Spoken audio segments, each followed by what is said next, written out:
आम्हाला माहिती आहे की त्यांना आमची गाणी आवडतात आणि ते समोर असताना आम्हाला हा कार्यक्रम करायला मिळतोय. बावनकुळे साहेब आहेत, मी अतिशय आभारी आहे या सगळ्या ऑर्गनायझर्स.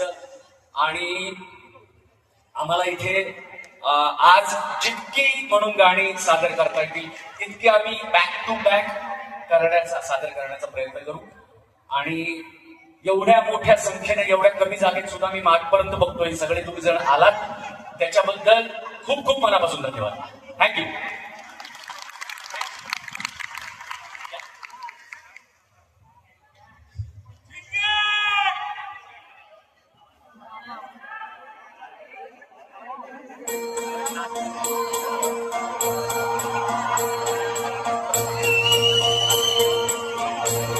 मल्हारवारी मोतियान घ्यावी, काय करते वा